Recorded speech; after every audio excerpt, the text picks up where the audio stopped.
In January 1942, Army nurse Margaret Hastings took a military transport plane from Australia to Port Moresby in New Guinea for what was supposed to be a routine resupply run. At the time, the threat of Japanese invasion was very real.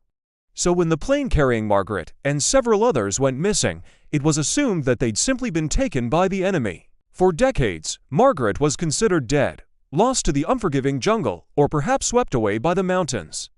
She was even inscribed into military monuments, and her history became the stuff of legend, a myth of the war. But the truth, as is often the case, was far more shocking.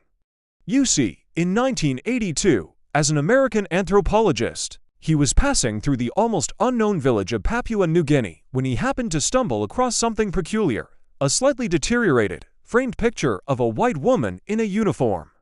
The nurse's hat was clearly visible on the wall of a hut belonging to a tribal elder.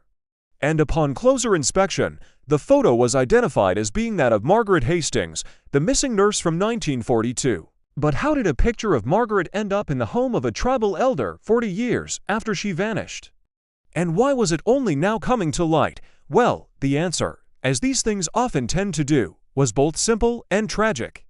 You see, Margaret had indeed made it to New Guinea alive, but shortly after her plane went missing, she'd become separated from the group and had no way of getting in touch with them. Eventually, she came across a native village where she was welcomed and cared for by the locals. She lived out the remainder of her life there, eventually passing away in 1977, 35 years after she first arrived.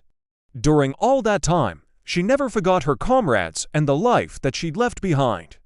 And she kept the picture of herself and the other nurses as a memento. But tragically, no one was ever able to tell her story, not until that fateful day in 1982 when the anthropologist came across the hut with the picture on the wall.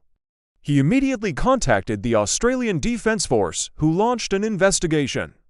And while they were unable to recover Margaret's remains, they did manage to track down her sister, who they informed of the discovery. Sadly, by this point, Margaret had been dead for 5 years, and her story, while finally being brought to light, was a very different kind of myth than the legends that had circulated about her for so long.